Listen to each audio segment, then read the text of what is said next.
Me, Skip, I think Floyd just looked. Floyd, you done made enough money. Things didn't go right. Took a loss. I took a heavy loss, actually. But nothing can hold me back. Yep.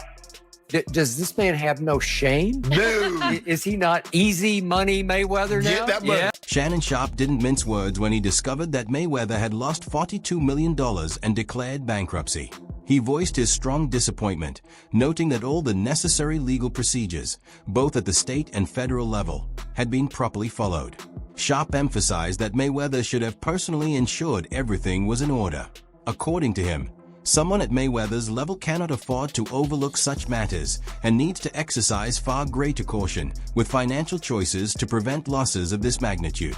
Disappointed. The thing is that Floyd is what they call an independent contractor. And what happens is that when you become an independent contractor, Skip, if you make $230 million, they give you two checks or a check for $230 million. It is up to you to take out the deduction and make sure state, federal, and whatever else needs to be deducted is paid to the Internal Revenue Service. Facing mounting criticism, Mayweather shared his perspective on wealth. He explained that discussing money doesn't make him a bad person. To him, wealth has always been a means to enjoy life to the fullest and pursue unique experiences. He sees financial freedom as a way to create his own happiness and explore opportunities most people can only imagine. This mindset, he says, drives the unconventional financial choices he makes. Floyd, you seem really comfortable talking about money. A lot of people in the UK are not. So what are your beliefs around money? Just because I talk about money doesn't make me a bad person. I mean, I like to have the finer things in life. Money don't make me, I make money. I like to feed my family. We can't feed our family just saying I love you. Money is able to put us in a position so we can have the finer things in life. So we are able to travel over to the UK and experience and do different things. We're able to travel to Dubai and other countries and have fun and live life and experience different things. So when you're able to make a lot of money, you're able to do those certain things. And for those people that don't have any money, because life is all about having different experiences. Mayweather acknowledged that his approach to business often includes taking significant risks. He shared that he likes to invest in opportunities most people don't fully grasp. While this strategy can lead to innovative breakthroughs, it also carries a high chance of failure.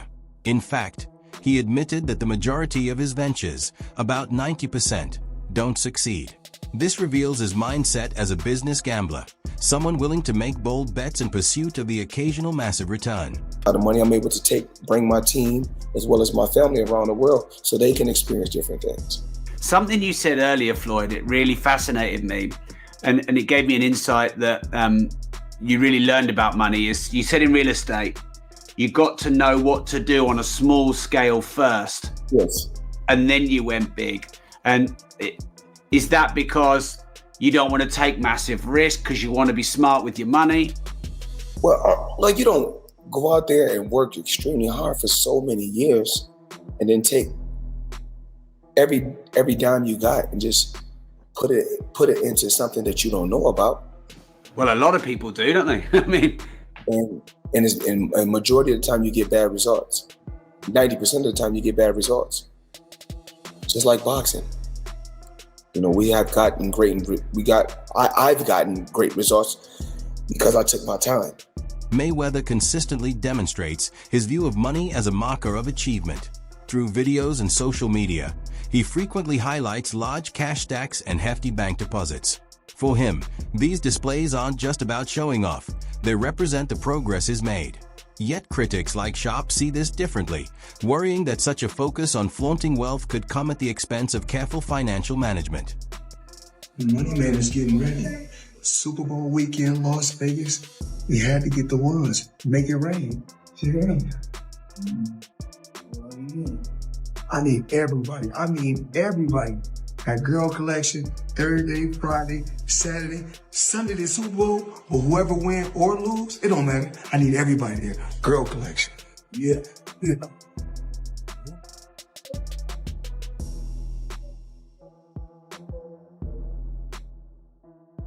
Sharpe didn't limit his criticism to the $42 million scam.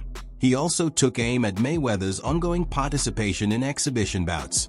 According to Sharpe, these fights are driven by pay-per-view sales rather than genuine competition, with audiences tuning in more to see Mayweather stumble than to watch real boxing.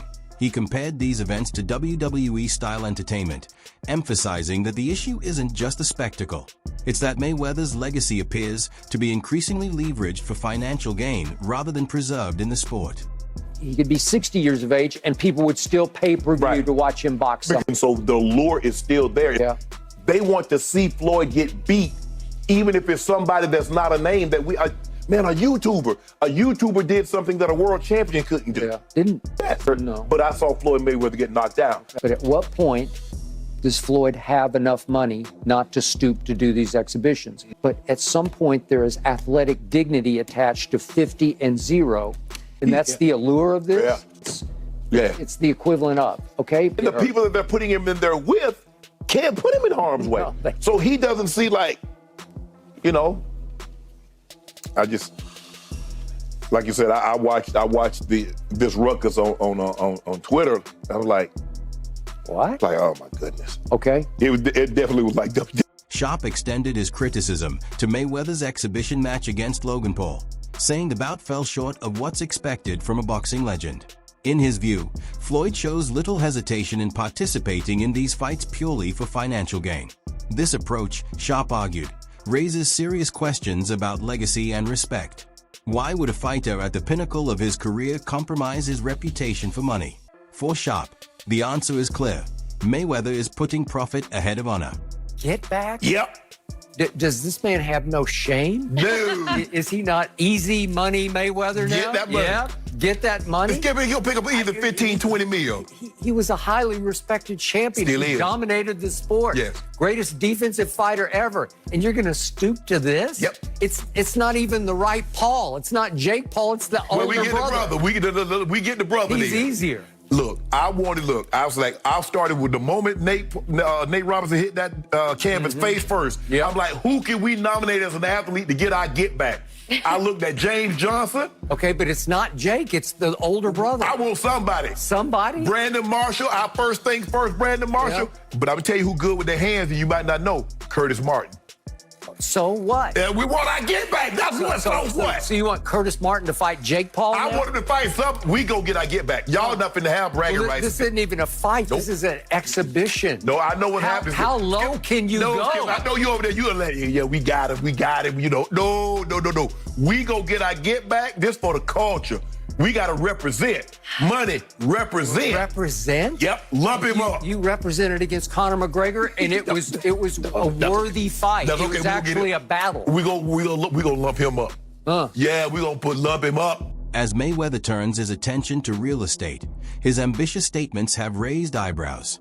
He recently announced that he owns 1,000 units spread across 62 buildings in New York, but official property records paint a different picture. None of the buildings reflect a transfer of ownership, and organizations like the NYC Housing Partnership have reported no notifications of any sales. The question now circulating in the real estate community is whether Mayweather's claims are overstated. Floyd Mayweather Jr. I mean, we all know him, the tremendous, talented boxer, but people don't realize how smart he is in business, especially real estate. He just did a blockbuster deal, forget about it. Upper Manhattan, 1,000 units consisting of 60 buildings, affordable housing, $402 million purchase price. The seller, Black Spruce Management. This is going to be a monster, huge deal. Already a very big portion of it already closed. The remaining portion should be closing the beginning of 2025. This is a guy who believes in long-term wealth, generational wealth. He's heavily involved in skyscrapers. Now he's getting very, very big in affordable housing in Upper Manhattan. Tremendous deal. $402 million. Once again, 1,000 units, 60 buildings. Forget about it, Maron. That's what I'm talking about. That's smart. That's generational wealth, in my opinion. Not financial advice, not a financial planner, but very, very impressed. Floyd Mayweather Mayweather Jr. Not too shabby. V for victory. Efforts to confirm Mayweather's real estate purchases have only led to more uncertainty. A spokesperson for his business ventures insisted that the deals were legitimate, but declined to speak on the record. During the same conversation, a man identifying himself as James McNair participated, though his voice did not match previous recordings. This strange exchange has only added to doubts about whether Mayweather's property claims are genuine. What's the point of buying 62 buildings? You buy a couple. No, 62 units, I think, right? No, 62 units could be one building. Yeah, it could be. They got buildings with 90 units and Yeah, it's 100 true. and some units. He has 62 multifamily units. That's what it says. So that's 62 buildings. Like you just said, it's probably so 62 think buildings. about it. If he has that, some of the buildings might not be in the best condition. Right. So knock it down and build, or knock, if they're side by side, knock both of them down. Don't renew rents. Let them move out and then build a skyscraper. Right. Or if he makes commercial properties out of some of those. That's what I'm saying. The individual claiming to represent Mayweather explained that Floyd's interest in real estate stems from his own upbringing in affordable housing. This background, he said, inspired a focus on rent-regulated properties. The concept of earning income while supporting the community reportedly appealed to him, and once the idea took hold, he allegedly aimed to acquire as much as possible. While this personal motivation is compelling, skeptics question whether it's being used to excuse unclear or potentially misleading business statements. He's collecting rent, hustlers.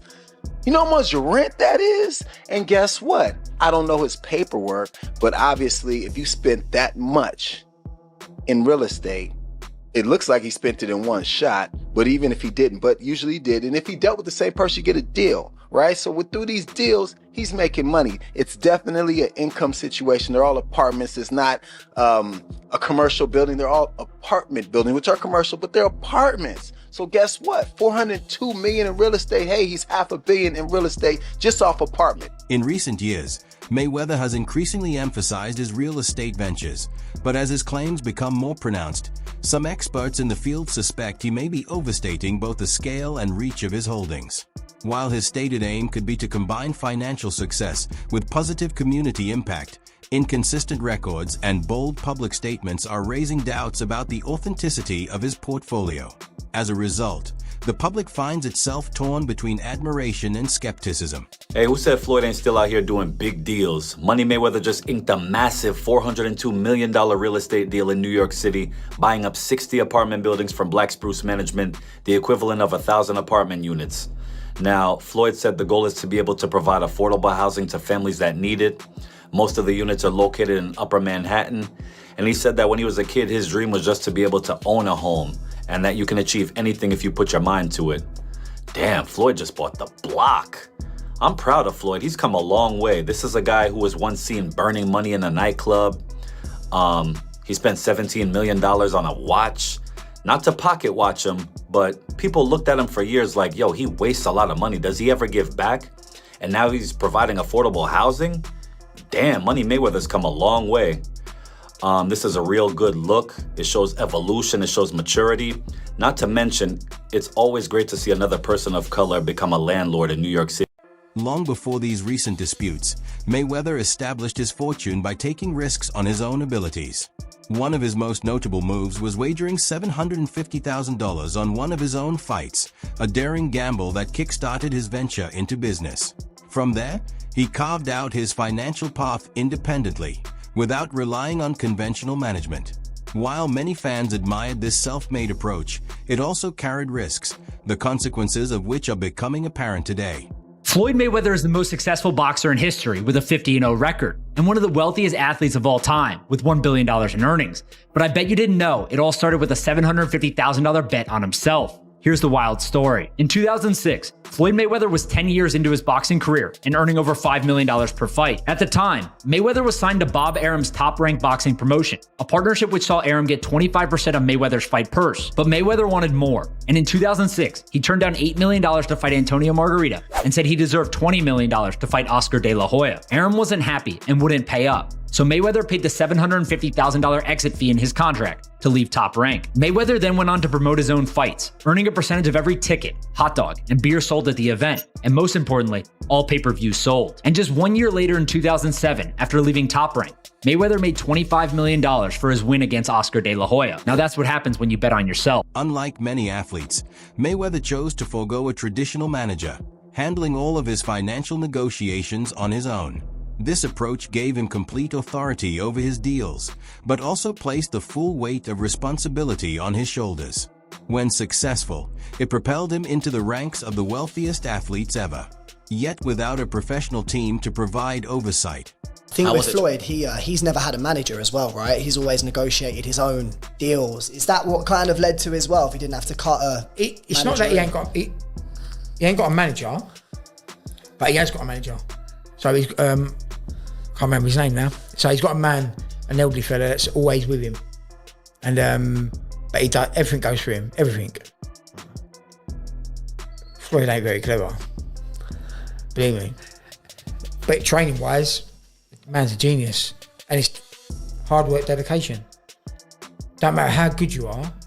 I mean, I am world class as an athlete, but I never trained like the top boys. I just thought, don't worry out. Because I love a row, I love the fighting, let's just turn up. Yeah. I mean, but after 3-4 rounds, if I ain't knocked you out, got sting coming at my ass. Mayweather frequently contrasts his rise with the current era. He points out that gaining influence during his early career required relentless effort, unlike today, where anyone can instantly reach millions with a single post. He believes that the struggle he endured is what gives his success its weight. You or Taylor Swift? Probably Taylor Swift. Yeah? Taylor Swift didn't come up in the same era as me. But I don't know if Taylor Swift can be relevant. We almost 30 years. I was around, but the Floyd effect, the Taylor Swift effect. Yes. Like, you both have maximized and pushed the envelope and really just set the bar for everybody else that's coming after you. But in today's time, there's different. You can push one button and 8 billion people can see it. Yeah. Right. Remember, how I got to the top, I had to grind. I had to wrap vehicles, take them across country with my face on it. I go a month straight doing interviews every day from morning to night to build myself. Yeah. So I come from nothing, but now push a button, push a button, push a button, and all you gotta do is sit back and watch.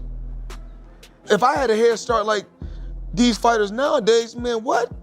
I have every belt in box. Floyd Mayweather has stated that he brings in roughly $30 million every month, amounting to billions annually, figures that rival even top tech moguls like Bill Gates. Even in retirement, he continues to pursue earnings through exhibition bouts. Among fans, a potential rematch with Conor McGregor is seen as the ultimate payday, promising enormous revenue and global attention. What would be the value in seeing it a second time? The first one wasn't bad, but the whole thing was this notion of suspense and unpredictability, and what would it be? Well, you got to see what it was. He got marched down and beaten up. Yeah, it seems like Floyd might realize within himself that that's the last giant money fight he can make. It would have to be as close to a real fight as possible. I mean, it's a Conor who can still throw his hands, although to your point, the brand is damaged, and he needs a win badly in the UFC to revive that. But I wonder if Floyd at 45 is saying to himself, if I've got to fight one more time, a real fight, and that Logan fight was weird, and Floyd, I think, didn't expect to have to navigate it the way he did. I wonder if Floyd thinks this is it. But even that could be a trap fight for him, Luke, because of his age. You never know, okay? But to your point, it's hard to get amped up for it unless one or both of them is sort of riding a certain level of momentum. That wraps up today's video. Be sure to stay tuned for more updates. See you next time.